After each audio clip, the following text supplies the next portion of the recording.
Hello, শুভ নববর্ষ সবাইকে। আমি আবার অফিসে এসে পড়লাম একটু শাড়ি পরার জন্য। আর সবাই আমাকে ডাকছিল আসার জন্য, সবাই মিস করছিল। এর জন্য এসে পড়লাম অফিসে, এসে একটু পিক নিচ্ছিলাম। শাড়ি পরে আমাকে সবাই বলল সুন্দর লাগছে, সুন্দর লাগছে।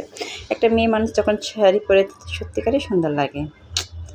আমি ছুরি এখন 4 জন আসছে, ম্যাচিং করে আমি শাড়িটা পরে নিয়েছি। এইভাবে আমরা সন্ধ্যার সময় বার হয়ে গেছি। প্রচুর লোকজন।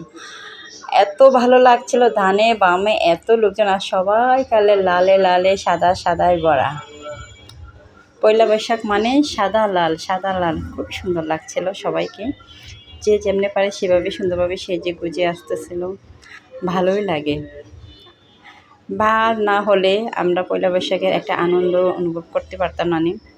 সত্যিকারে ফ্যামিলি নিয়ে, যাদের ছোটো ছোটো বাচ্চা আছে তাদেরকে নিয়ে সবাই বার হওয়া দরকার। আর আনন্দ উপভোগ করতে হয়, সবারই দরকার না।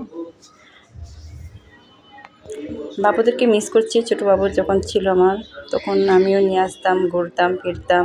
তাদের খেলনাগুলো ছিল, বল, খেলাধুলা করতো। আমরা সত্যিকারে রমনা পার্কে যাওয়ার সিদ্ধান্ত ছিল, কিন্তু রোদের কারণে আমি আর রমনা পার্কে যাইনি।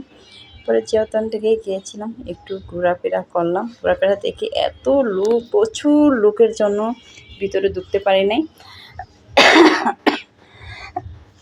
তারপরে পেয়ারা নিলাম, টুকাটাকি অনেক কিছু খেয়েছি আমরা। আজকে আইসক্রিম খেয়েছি, আগে রোজ খেয়েছি, পেয়ারা মাখা খেয়েছি, বাদাম খেয়েছি, টুকাটাকি খেয়ে আসলাম। ঠান্ডা আবার খেলাম, আবার অনেক কিছু মজার খেয়েছি। টুকাটাকি মেলা মানে অনেক কিছু। তারপরে মিষ্টি খেয়েছি আবার।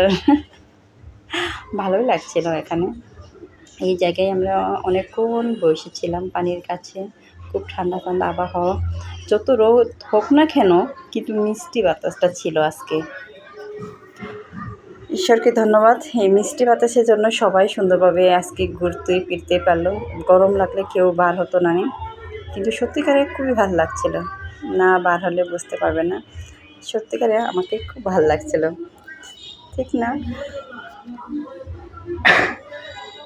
মেলা মানে দেখেন কত কিছু খেলনা।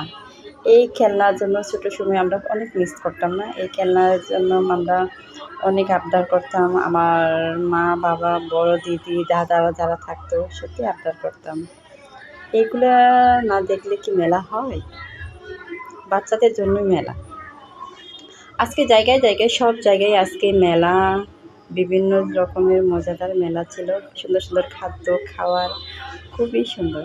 আর এই ওভারব্রিজে এত লোকজন, মানে বহুলার বাইরে, মানে ওই জায়গা থেকে কেউ সরছেই না। এর জন্য এক জায়গায় আমরা বসেছিলাম, অনেকক্ষণ বসে আমরা দেখছিলাম।